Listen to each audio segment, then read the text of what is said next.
tornou Isaque e cavou os poços de água que cavaram no dia de Abraão, seu pai, e os filisteus entulharam depois da morte de Abraão. E chamou-os pelo nome que chamaram seu pai. 18 ainda, 18, só 18. Dobrei de novo. E tornou Isaque e cavou os poços de água que cavaram no dia de Abraão, seu pai, e que os filisteus entulharam depois da morte de Abraão, e chamou-os pelos nomes que chamaram o seu pai. Deixa eu sentar.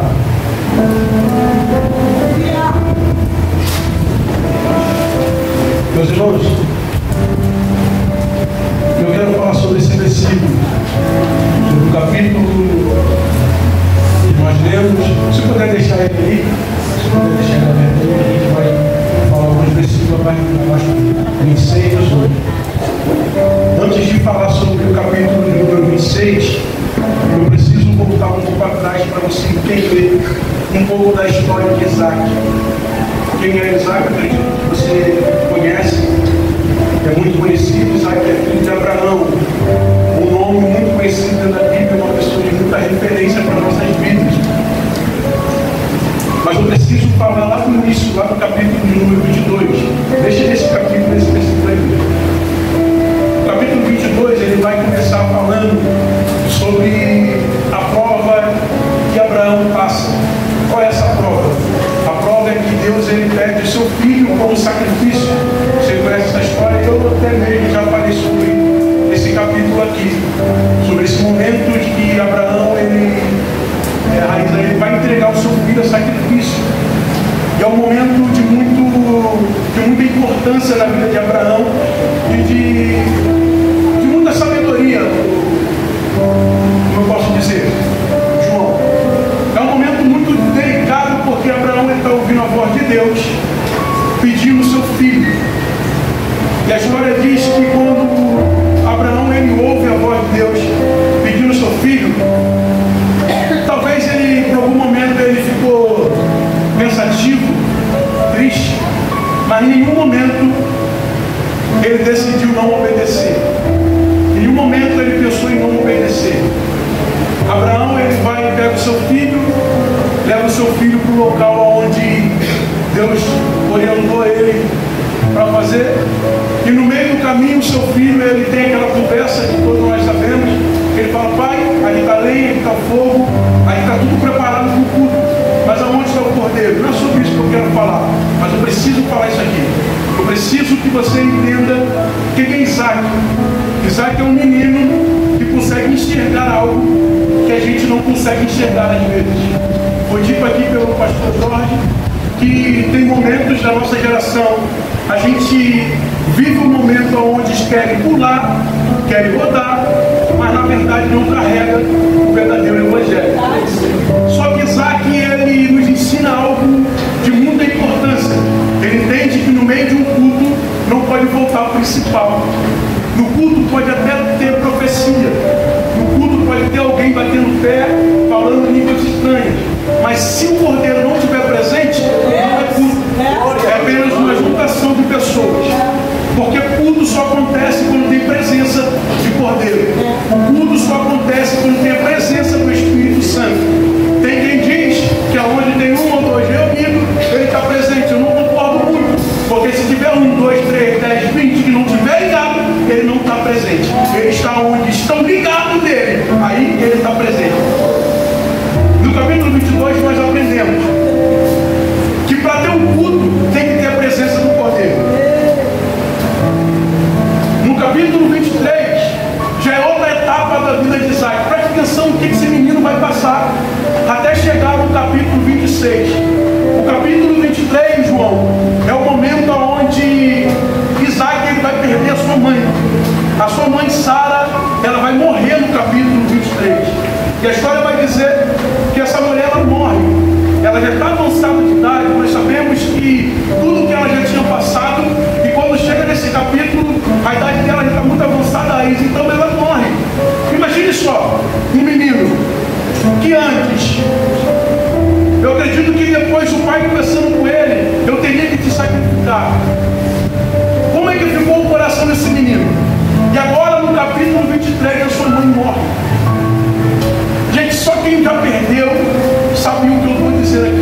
mais alguma coisa na vida de Isaac de muita importância.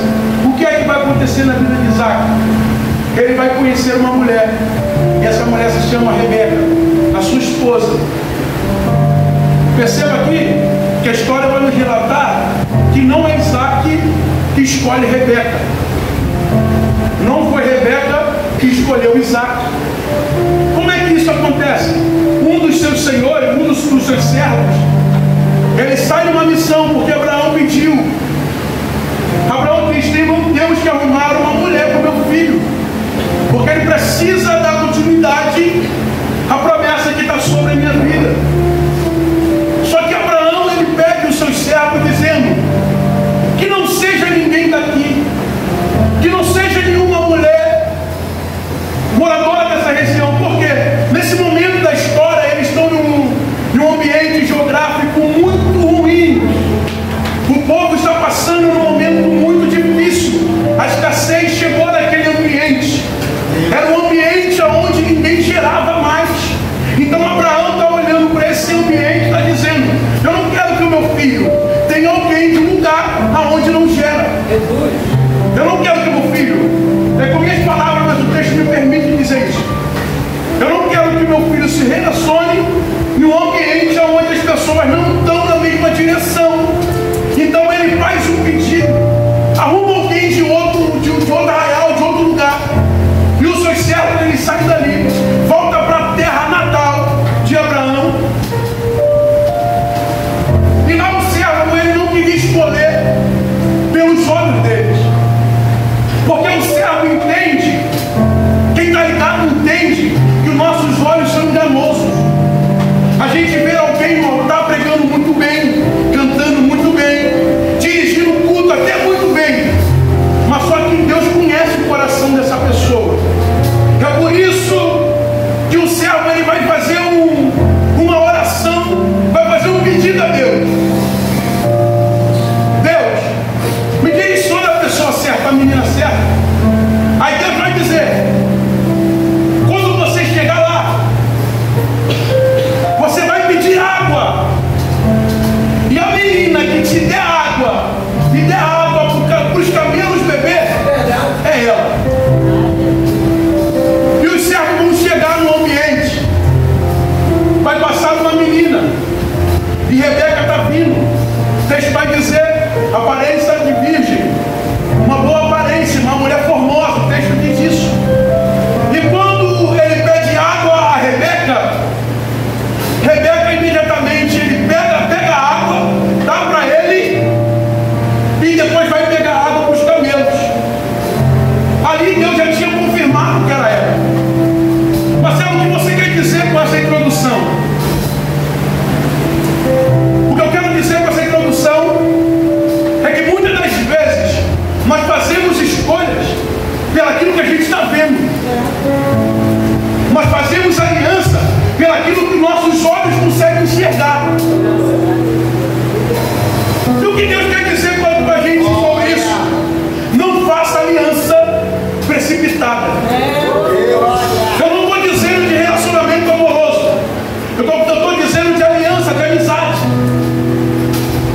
Tem muita gente fazendo aliança porque não é para fazer. Porque aparenta ser muito bom. Eu tenho passado por alguns momentos na minha vida. Eu falei com a minha esposa: a minha oração é que Deus me mostra com quem eu estou fazendo aliança. Eu estava fazendo uma campanha de subir ao monte com alguns amigos. Os amigos são bênção, são homens de Deus. Mas eu pedi a Deus que, se não fosse da vontade de eu fazer essa aliança de propósito com eles, que me afastasse. Eu estou subindo um monte sozinho. É porque eles são ruins?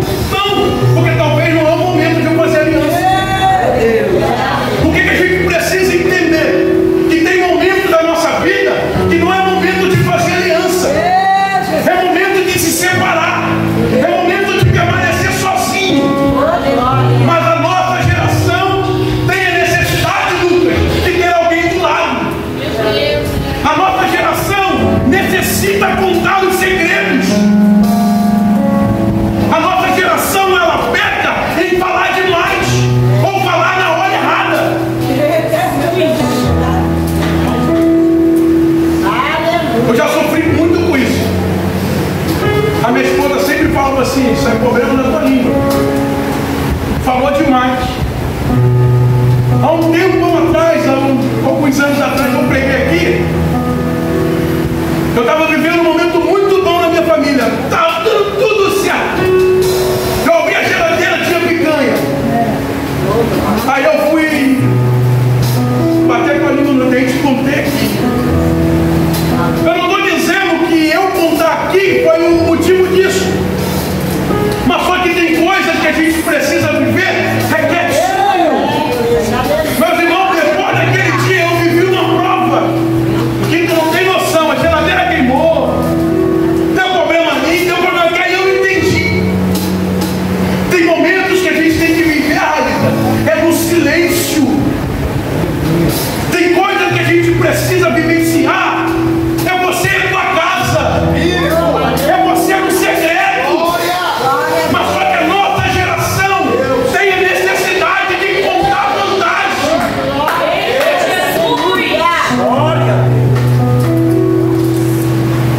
Então Rebeca, ela é escolhida por Deus para a vida de Isaac. E não tem como algo dar errado se foi escolhido por Deus. Não tem como dar ruim se o teu relacionamento foi escolhido por Deus. Então, jovens solteiros, eu não vou falar só para os solteiros, não. Eu vou aproveitar que eu sou líder, eu vou falar mesmo. Jovens que estão namorando, se a tua aliança não for uma aliança direcionada por Deus, vai te levar à ruína. Foi o pastor que disse que é culto de libertação. Depois fala com ele ali, não bate não. Então todo tipo de aliança que a gente faz que não é direcionada por Deus, nós pagamos o preço.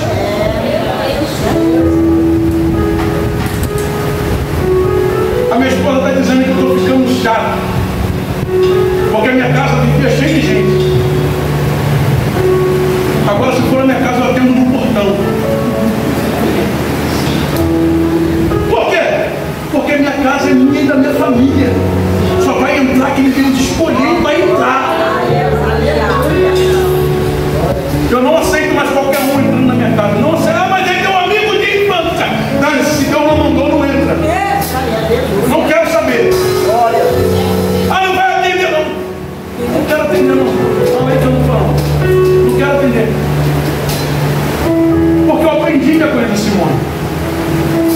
Que depois que eu levanto a mão e Jesus ele me escolheu no meio de todos, eu sou 100% dependente dele. E a pessoa que é 100% dependente dele não pode dar um passo sem ele permitir. Tome cuidado com a aliança que você faz. Aí no capítulo de número 25, quem vai morrer agora é Abraão.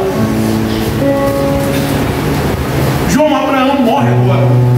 Imagine a mente desse menino. A mãe morre. Agora o pai morre. Eu já vou chegar aqui no 26. Depois que Abraão morre, os filisteus, eles estão dominando tudo. É tudo deles aqui agora. E naquela época não era como hoje, que tinha água encanada.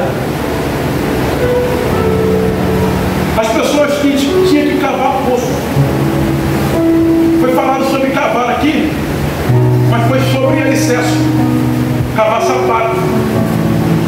E debaixo da camada que é firme para a sapata, se você cavar mais um pouquinho, começa a minar água.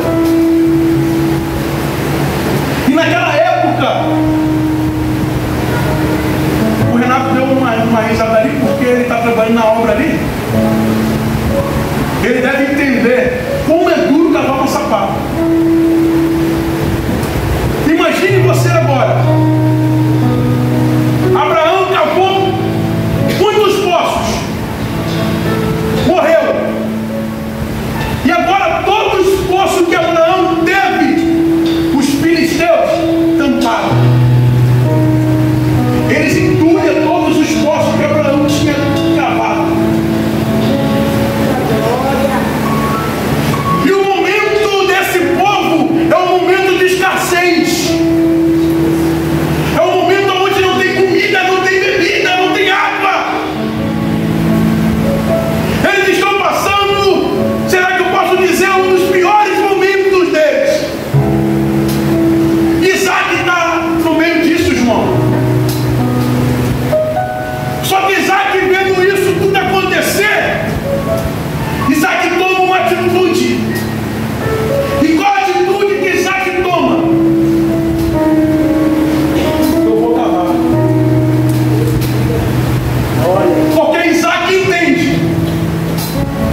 cava poços novos.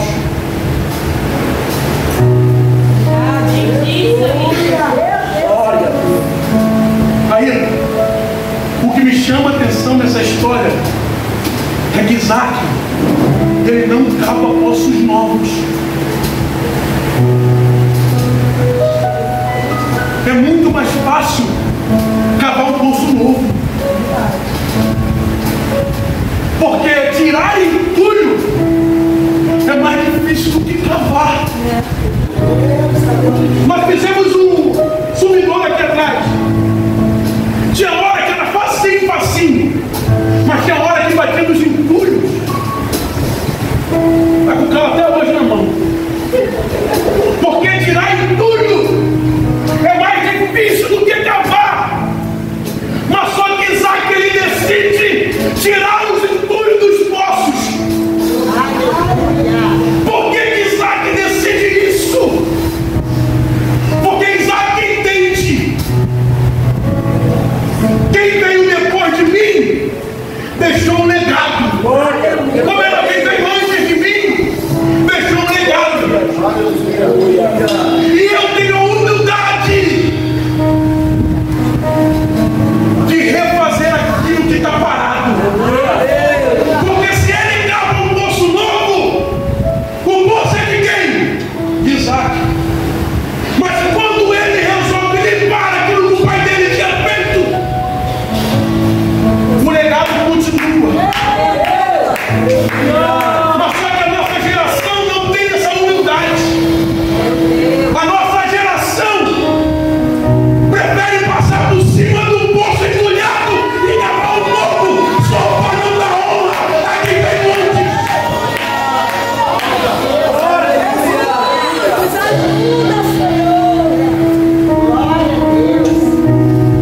Sabe por quê? Nós queremos um crédito. A nossa geração não respeita quem passou antes. O que a gente precisa entender? Que antes de eu estar aqui, alguém veio antes de mim. Eu preciso respeitar isso. Eu sei que um dia eu vou ser um pastor. Eu sei que um dia eu vou. Mesmo que eu lute para não, mas eu sei que eu vou. Mas antes disso, eu preciso respeitar quem já é.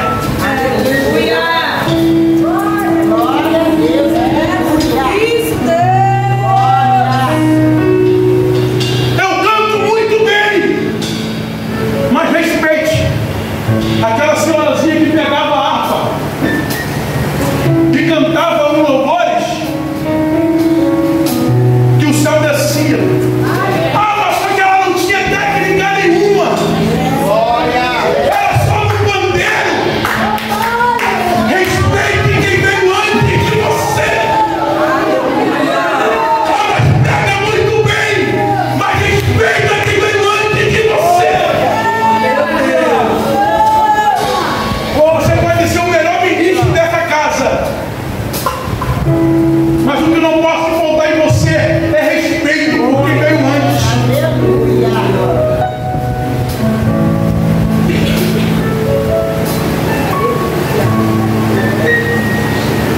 O 18 que a gente leu vai dizer: Isaac tornou a abrir os poços que cavaram no dia de Abraão. Nós falamos agora sobre isso.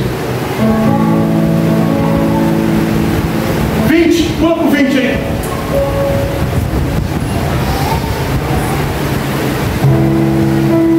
Eu vou ler aqui. Gênesis 26, 20. E os pastores de Gerar contenderam com os pastores de Isaac, dizendo: essa água é nossa. 26, 28. 26, 20, desculpa, 26, 20.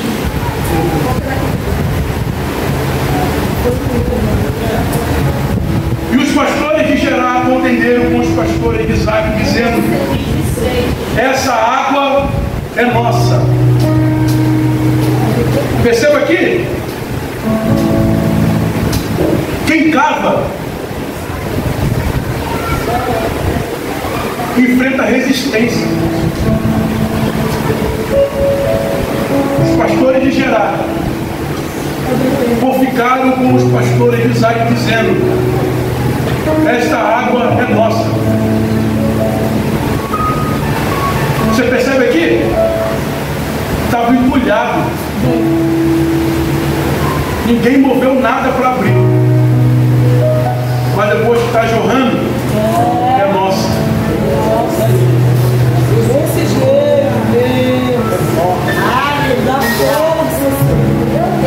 Tem ninguém fazendo nada.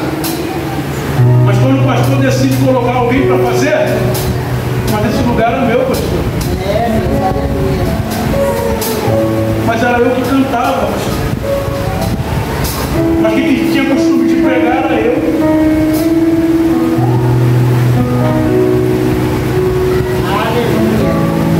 Esses pastores estão olhando e estão dizendo: é nossa. Mas nenhum desses se levantaram para recavar o poço. Eu não vou meter isso aqui não. 22, prova o 22 aí. Versículo 22.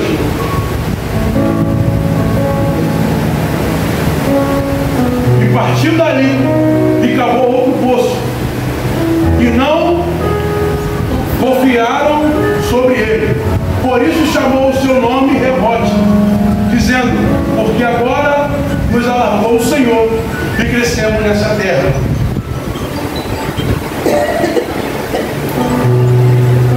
Deus sempre terá um rebote esperando para quem decide abrir o poço.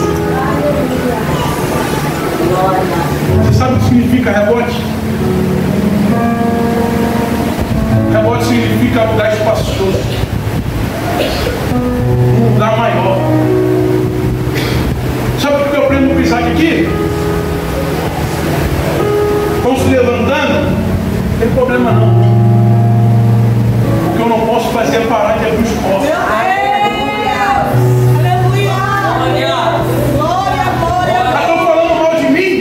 O que eu não posso falar é parar de me consagrar. Está dizendo que está querendo aparecer. Eu não estou nem aí para a sua opinião. O que eu não posso deixar é minha vida sair do posicionamento.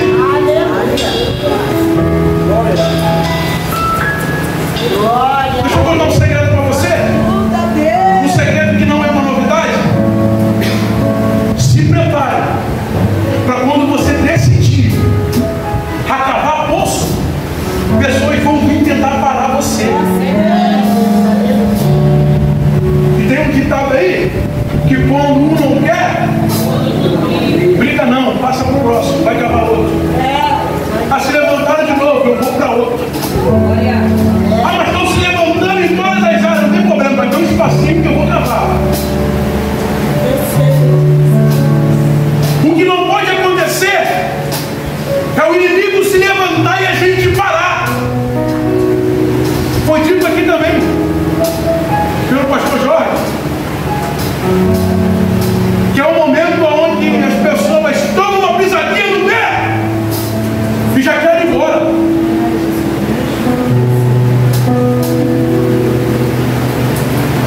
Eu já falei isso aqui e vou repetir. Eu não tenho vergonha de falar isso aqui. Eu já fui esse crente.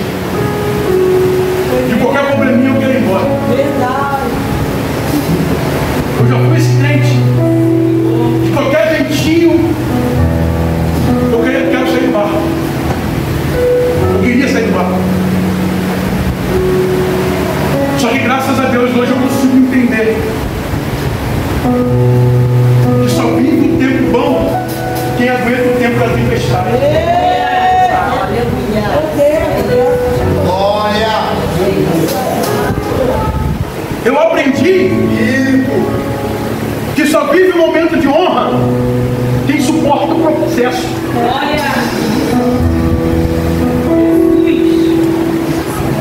O inimigo está até já desistindo de tentar contra a minha vida.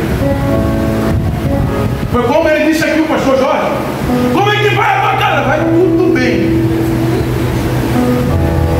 A realidade está de cabeça para baixo, mas a minha fé me mostra outra coisa. Mas a minha confiança em quem me chamou me mostra outra coisa. Porque a minha fé ela não pode estar agarrada ao momento que eu estou vivendo. Foi dito aqui pelo pregador domingo. Foi domingo? Domingo. Ele falou mais ou menos isso. Que Jó, ele passou por aquela dificuldade toda. Só que o olhar de Jó não estava naquilo que ele estava vivendo no momento. Porque a circunstância era para desistir. Os problemas eram para largar tudo, Raíssa. Renato, o que aquele homem estava vivendo era para ele abandonar tudo. Só que ele olha para aquilo tudo e diz: eu sei. Eu bem sei que o meu Redentor, ele vive. E como ele vai se levantar. Você está entendendo aqui? Jó não está dizendo: vai se levantar agora. Ele diz: eu sei que ele vai se levantar. A fé de Jó está no futuro. A nossa confiança precisa estar naquilo que Deus ele pode fazer depois dessa tempestade. A nossa confiança precisa estar naquilo que Deus pode fazer nas nossas vidas, o amanhã. Porque talvez a tua realidade hoje é uma realidade de desistência. Mas Deus está dizendo: aguenta esse momento, porque o que eu tenho para você amanhã é bem melhor. Glória a Deus. Vou encerrar aqui. 25. Quando 25 vai encerrar?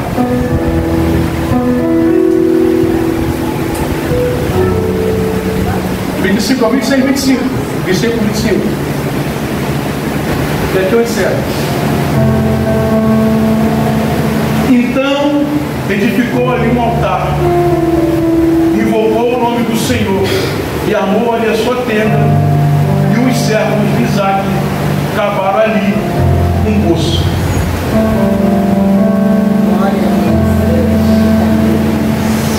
Quando eu li esse versículo, Deus ele me chamou a atenção, porque Isaac já tinha cavado alguns poços, já tinha dado tudo certo. Só que depois que deu tudo certo, olha o que Isaac faz.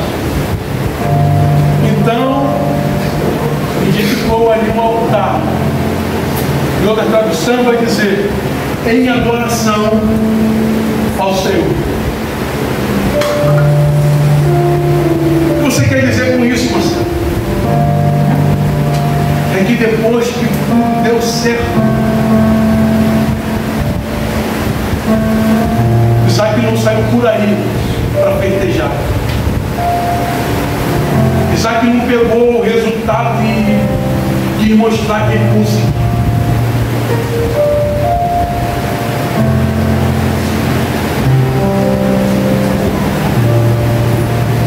O congresso dos jovens do Valão, todos os congressos que tem sido aqui, tem sido bênção. Mas vou falar dos dois congressos que eu participei diretamente: o do jovem e dos varões. No último dia de todos, quando eu vi que Deus tinha agraciado as nossas vidas, eu cheguei em casa, esperei todo mundo dormir, dobrei meu joelho e falei: Senhor, muito obrigado.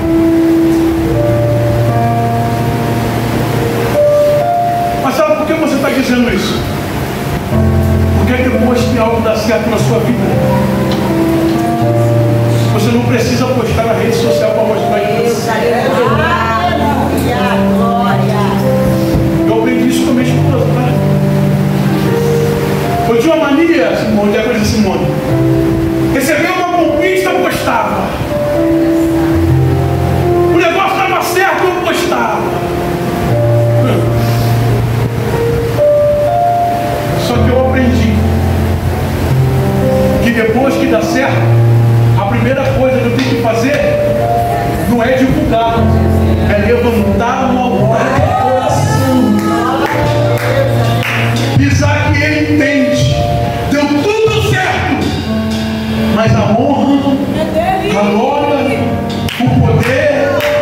domínio é para Ele. Oh, aleluia. Tendo uma coisa, eu profetizo que dê certo todos os planos de Deus sobre a tua vida. Mas eu profetizo também um coração agora novo. Porque é isso que Deus procura. Você lembra da mulher? O seu povo diz que tem que adorar lá. E o meu povo diz que tem que adorar aqui. E você o que diz? Eu digo que vai chegar a hora é agora, já chegou. Que os verdadeiros adoradores adorarão Ele em espírito e em verdade. Glória a Deus. Deus não está preocupado. Eu falei aqui na minha última mensagem. Deus ele não está preocupado com a quantidade do que você entrega. Deus ele nunca se importou com isso, nunca. Mas sabe o que é isso? Nunca! Da coisa toda, Deus ele nunca se importou com a quantidade que você entrega. Nunca! Deus! Obrigada, Senhor! Glória. Porque você pode até mesmo entregar um montão de coisas, mas se não for de verdade,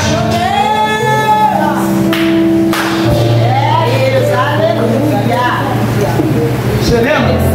Quando Jesus ele chega dentro da casa e uma mulher se derrama aos pés dele. E ela está chorando e lavando os seus pés. E a única coisa que ela tinha era o guento. E ela derrama tudo aos pés dele.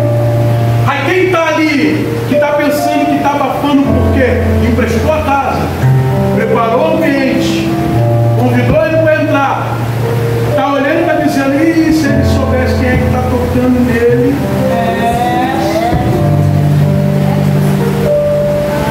Aí Jesus vai olhar e vai dizer, eu estou aqui, ó, há tempo, e nem água vocês me ofereceram. Essa mulher, desde o momento que entrou aqui, ela está adorando em espírito e em verdade. Você entende que não é sobre a grandeza e sobre a intensidade. Fica de pé. Obrigado, Espírito de Deus.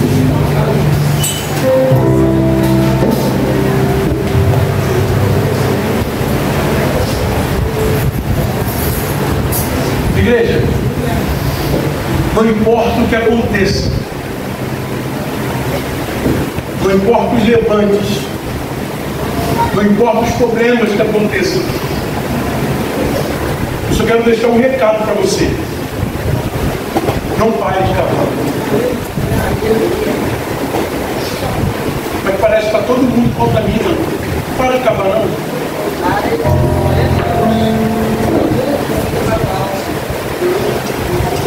E pegando um gancho que foi dito pelo pastor Jorge, só quem perdeu a ferramenta sabe onde ela está. Só quem parou de cavar sabe aonde está esse poço que está entulhado.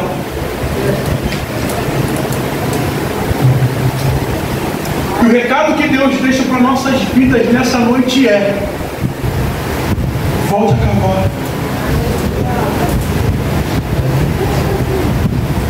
O altar ele precisa de você. Jesus ele conta com você.